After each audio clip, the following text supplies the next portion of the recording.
कि परमेश्वर अगर सबसे ज्यादा इंटरेस्टेड आपकी किसी चीज में है तो वो है आपकी स्पिरिचुअल लाइफ। ये भविष्यवाणियां, ये चंगाई, ये बरकतें, ये सभी इसी धरती के लिए हैं और परमेश्वर ने दी हैं। इनकी निंदा करना परमेश्वर की निंदा करने के बराबर है, क्योंकि चंगाई, मिरेकल्स, बरकतें ये शैतान ने नहीं बनाई। तो इनकी निंदा करने का मतलब है कि आप अपने आप को इनके योग्य करार नहीं दे रहे हैं। आप परमेश्वर के द्वारा बनाई गई चीजों को रिजेक्ट कर रहे हैं। लेकिन दूसरा पहलू यह भी है कि परमेश्वर ने इसे बनाया क्यों है। वचन यह कहता है कि परमेश्वर ने इसे इसलिए बनाया है कि हम लोग अपनी आत्मिक जिंदगी में और मजबूत हो सकें। क्योंकि अगर किसी को उन चीजों से चंगाई मिली है जो मेडिकल साइंस नहीं कर सकी, जो जड़ी बूटियां नहीं कर सकी, तो उस व्यक्ति का विश्वास परमेश्वर के ऊपर बढ़ जाता है। और जब उस व्यक्ति का विश्वास परमेश्वर के ऊपर बढ़ता है तो उसका आउटकम क्या आता है? उसका रिजल्ट ये आता है कि वो व्यक्ति परमेश्वर के वचन के ऊपर यकीन करने लगता है। तो जो अगर परमेश्वर का वचन किसी चीज को पाप कहता है तो वो उस पाप को छोड़ने लगता है, क्योंकि उसने परमेश्वर की कृपा का स्वाद जो है वो चख लिया है। कितने मेरी बात को समझते हैं? मैंने अपनी लाइफ में नोटिस किया है, लोगों को लगता है कि जिन चर्चिस में मिरेकल्स नहीं होते, लोग वचन पे ध्यान देते हैं, वो ज्यादा आत्मिक हैं। लेकिन इसके उल्टा है। जो लोग हीलिंग्स और मिरेकल्स को देखते हैं और वचन को सुनते हैं, वो ज्यादा स्पिरिचुअल चीजों पे ध्यान दे पाते हैं। क्यों? क्योंकि उनके सामने ऐसे प्रमाण होते हैं जो ये प्रूफ करते रहते हैं उसको कि यीशु मसीह जीवित परमेश्वर है। वो वचन से वो भटकता नहीं, उसे पता है कि जो कुछ मैं सुन रहा हूं ये वाकई में रियल है। नहीं तो जो बातें हैं वो बहुत से लोग करते हैं, बहुत से अन्य लोग भी बातें बहुत बड़ी बड़ी करते हैं। उनके पास भी बड़ी बड़ी स्टोरीज हैं सुनाने की, चमत्कार की स्टोरीज, बड़ी बड़ी बातों की कहानियां। पर उनके जो लोग हैं वो धरती के ऊपर उन चीजों को देख नहीं पाते हैं, एक्सपीरियंस नहीं कर पाते हैं। पर जो क्रिश्चियन लोग हैं, आप लोग हैं, जब आप ऐसी बातें बाइबल से सुनते हैं कि परमेश्वर ने ये मिरेकल कर दिया, परमेश्वर ने ये हीलिंग की, और आप आज के दिन में भी उसे पूरा होते हुए देखते हैं, ये आपकी स्पिरिचुअल लाइफ को स्ट्रांग करता है। आमीन। लेकिन ये चीजें इसलिए हो रही हैं कि परमेश्वर का जो असल मकसद ये है कि आपकी स्पिरिचुअल लाइफ स्ट्रांग हो। और स्पिरिचुअल लाइफ को स्ट्रांग करने का भी एक मकसद है कि आप अपने उद्धार में बने रहें। आप स्वर्ग जा रहे हैं, आपको आज पता है। क्या हो अगर कल आप गुनाह कर ले तो फिर तो आप नहीं जा रहे। परसों आप व्यभिचार में पड़ जाएं, फिर तो आप नहीं जा रहे। तो वचन आपको आत्मिक जिंदगी, मजबूत आत्मिक जिंदगी हेल्प करती है आपकी कि आप उद्धार में बने रहें। और हीलिंग्स और मिरेकल्स और परमेश्वर की पावर हेल्प करती है कि आप स्पिरिचुअल लाइफ में बने रहें। तो ये एक दूसरे के साथ जुड़ी हुई चीजें हैं। कितने मेरी बातों को समझ रहे हैं? इसलिए जो कुछ परमेश्वर ने इंतजाम किया है, उस इंतजाम को कभी भी निंदा ना करें। जो कुछ परमेश्वर ने दिया है उसको एक्सेप्ट करें, उसकी तारीफ करें और आगे बढ़ें, और देखें फिर परमेश्वर किस तरह से आपकी लाइफ में रास्तों को ओपन करता है। आमीन। अगर आप इस पूरे यूनिवर्स में धरती को देखेंगे तो जो पेन की नीब होती है वो भी बड़ी है, धरती उससे भी छोटी है। सूर्य धरती से 13 लाख गुना बड़ा है। मतलब ऐसी पृथ्वी 13 लाख इकट्ठी हो जाए तो सूर्य के समान है। और सूर्य इतना छोटा है तारा, सूर्य से भी कई लाख गुना तारे हैं जो चमकते हैं, जो जल रहे हैं, जो बड़े हैं, जो परमेश्वर ने बनाए हैं। ऐसे प्लैनेट्स बनाए हैं जो जिन पर हीरों की वर्षा होती है। ऐसे प्लैनेट्स हैं जो पूरे के पूरे हीरे के बने हुए हैं। यूनिवर्स परमेश्वर ने ऐसा बनाया, और धरती एक बिंदु के समान है। मैं ये क्यों कह रहा हूं कि आपको ये समझ होनी चाहिए कि आपकी लाइफ, आपकी जो जिंदगी है,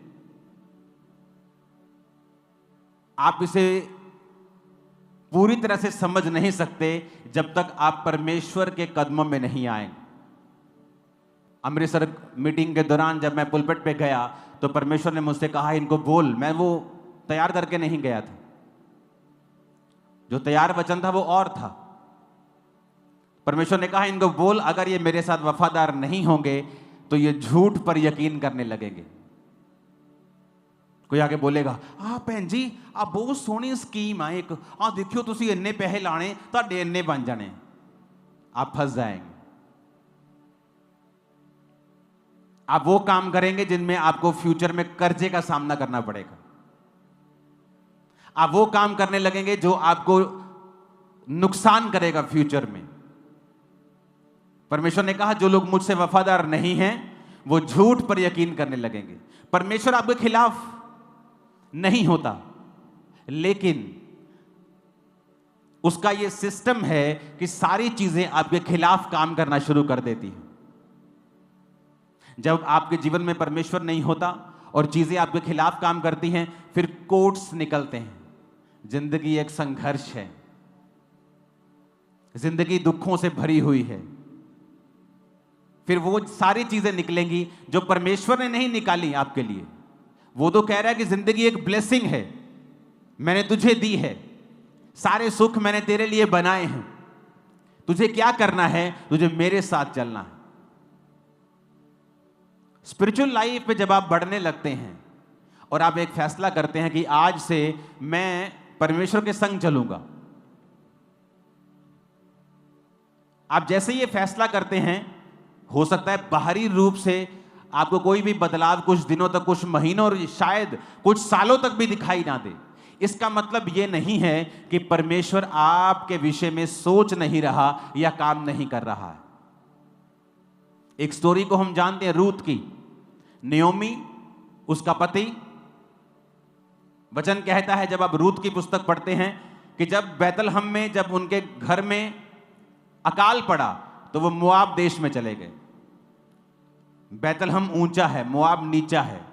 स्पिरिचुअल मतलब है जब आपकी स्पिरिचुअल, आपकी आत्मिक, आपकी क्रिश्चियन लाइफ में कोई दिक्कत होती है, आप उस दिक्कत को मोआब जाकर, अपनी आत्मा में नीचे जाकर, प्रेयर लाइफ को बंद करके, खुदा के वचन को तोड़कर उस प्रॉब्लम को सॉल्व करने की कोशिश कभी मत करें।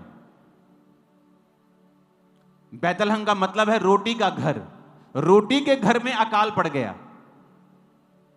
कई बार आपकी क्रिश्चियन लाइफ में उल्टा हो जाता है, आप हीलिंग का प्रचार करते करते खुद बीमार हो जाते हैं।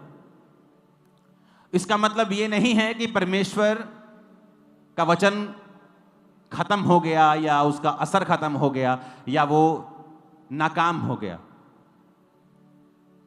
इसका मतलब यह है कि परमेश्वर आपको कुछ सिखाना चाहता है।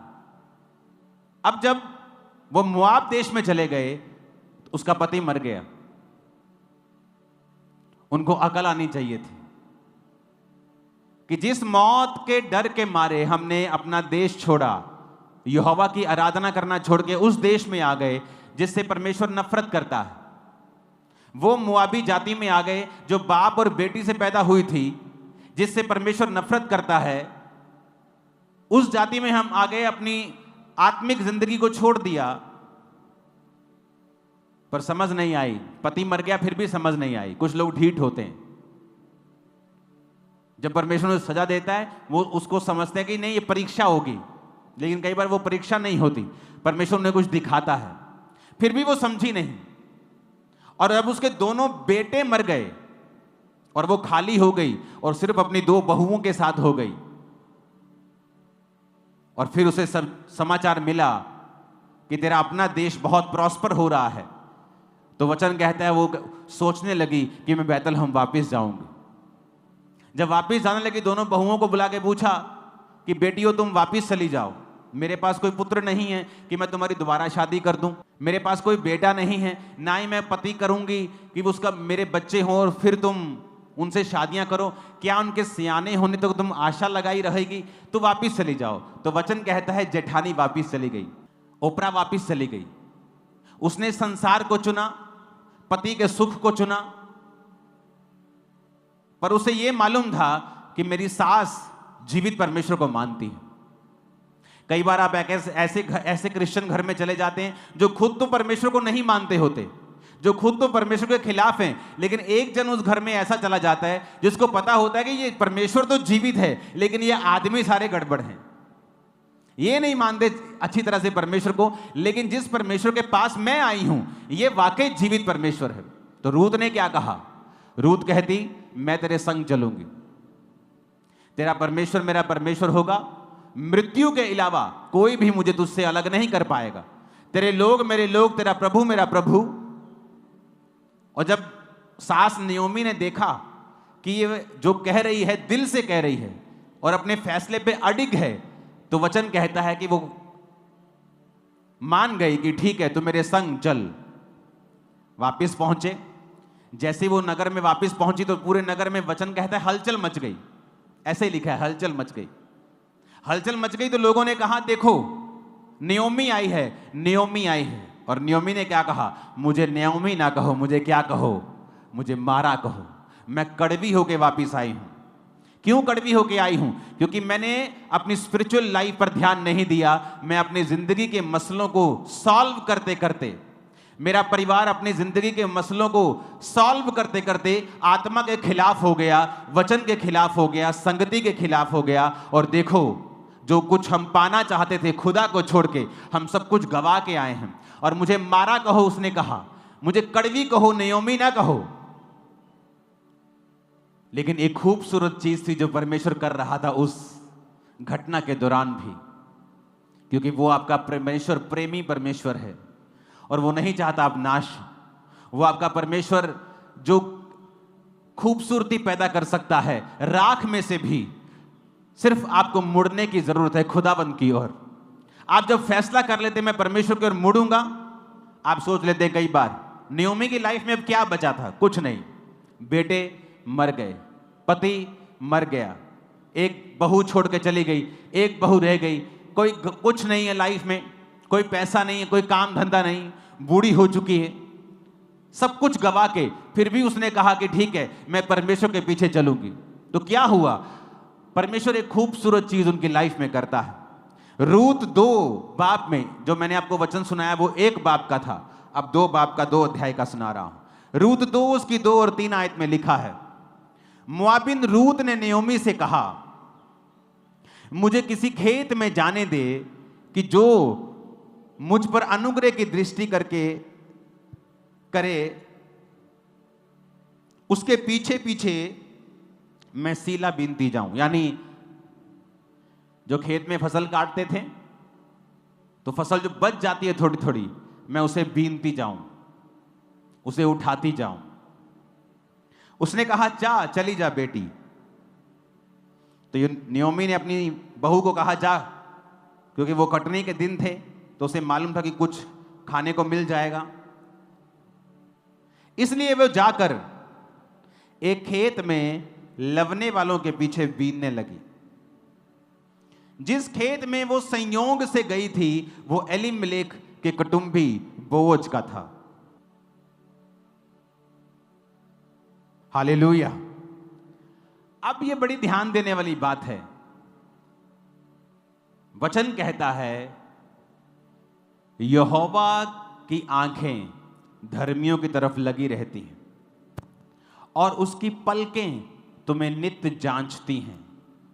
हमेशा तुम परमेश्वर की निगाहों के नीचे होते हो और वो तुम्हारी हर एक बात को, तुम्हारे दिल की गहराई को, शैतान तो तुम्हारे शब्दों को जानता है, तुम्हारे दिल को नहीं जानता। जो तुम बोलोगे, जो रिएक्ट करोगे, वो उसको समझ के अपनी प्लानिंग करता है। पर परमेश्वर दिलों और गुर्दों को लिखा जांचने वाला परमेश्वर है। अब यहां पर लिखा वो संयोग से वहां चली गई। कहां? बोअज के खेत में। कौन था बोअज? बोअज नयोमी का एक रिश्तेदार था। और जब किसी के पति, जब किसी का कोई बेटा मर जाता था तो निकट जो रिश्तेदार होता था वो उस लड़की से शादी करके उसके वंश को आगे चलाता था। अब वचन क्या कहता है कि वो संयोग से, जबकि वचन यह कहता है कि इस धरती के ऊपर कुछ भी इत्तेफाक से नहीं होता। अब बड़े ध्यान से समझने वाली बात है, अगर समझ गए ना, जीवन सफल हो जाएगा तुम्हारा। अब वचन हम जानते हैं, संयोग से कुछ नहीं होता। मिस्री के हाथ बेच दिया गया यूसुफ को, क्या यह संयोग था? नहीं। गड्ढे में फेंका गया, क्या यह संयोग था? नहीं। क्योंकि अगर वो ना जाता गड्ढे में और ना बिकता मिस्र में, वो वहां का प्रधानमंत्री कभी ना बन पाता। बात क्या है बीच की, मैं आपको सीक्रेट बताता हूं। अब जिस खेत में वो गई वो बोअज का था। वो एक अमीर था, धर्मी था, और जब उसे बताया गया, जब उसने पूछा कि ये लड़की कौन है, तो उसे बताया गया कि ये नियोमी की जो तेरी रिश्तेदार है, ये उसकी बहू है, और उसकी दूसरी बहू से छोड़ के चली गई जब उसके बेटे मर गए। पर ये जो बहू है, इसने यहोवा को चुना हुआ है। क्योंकि ये यहोवा परमेश्वर को जानती थी, इसलिए अपनी सास के पीछे चल रही है। तो बोअज उससे बहुत इंप्रेस था कि ये एक भली औरत है। अब वो संयोग से नहीं गई। जब आप प्रभु के साथ वफादार होते हैं, इसलिए तो मैं कहता हूं, आपकी बुद्धि, आपकी स्किल, आपका वरदान, आपकी पढ़ाई किसी काम की नहीं अगर आपके जीवन में परमेश्वर नहीं है तो। जब वो प्रभु के साथ वफादार है और अपनी सास के साथ रह रही है, उसे पता है मुझे सास को पालना पड़ेगा, अपने को भी पालना पड़ेगा, शादी वो नहीं कर सकती। अब यहां पे वो खुदा के साथ वफादार है, और देखो संयोग लिखा, बाय चांस, अगर आप इसे इब्रानी में पढ़ेंगे, बाय चांस, कि वो उस खेत में गई जो बोअज का था। और क्या हुआ, उसने आकर अपनी सास को बताया बोअज के बारे में। सास ने कहा ये तो हमारा रिश्तेदार है। जब बात चली शादी की कि बोअज तुझसे शादी कर सकता है अगर वो चाहे, और बोअज से बात चली तो बोअज ने कहा एक और रिश्तेदार है जो मुझसे भी ज्यादा नजदीकी है, उससे बात की गई कि तू उसे छुड़ाना चाहता है, क्या तू उससे शादी भी करेगा? अगर नियोमी के सारे कर्जे को तू चुकाएगा। तो उसने मना कर दिया। तो परमेश्वर ने बोअज को और रूत को एक किया, और वो दाऊद की परदादी बनी। अब सुनो ध्यान से, जब वो परमेश्वर के साथ वफादार थी तो बाय चांस उस खेत में गई जो बोअज का था। क्या आपको ये वचन काफी नहीं है? हालेलुया, ऊंची आवाज में बोलो हालेलुया। मैंने कहा आपको क्या लगता है कि ये बाय चांस था? जब आप प्रभु के साथ फेथफुल होते हैं, आप उसी रास्ते को चुनोगे जिस रास्ते को परमेश्वर ने आपके लिए चुना होगा। आपके ना जानते हुए भी आप उसी जगह पे जाओगे जो आपकी आशीष के लिए चुनी होगी।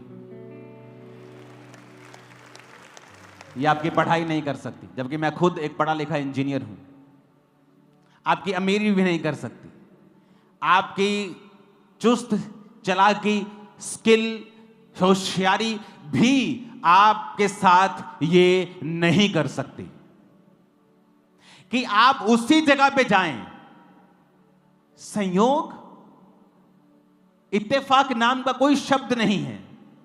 जो कुछ होता है परमेश्वर की मर्जी से होता है। ऐसे कैसे हो सकता है? वो कौन सा छोटा सा एरिया था, मोहल्ले की बात हो रही, पूरे शहर की, पूरे देश की, स्टेट की बात हो रही।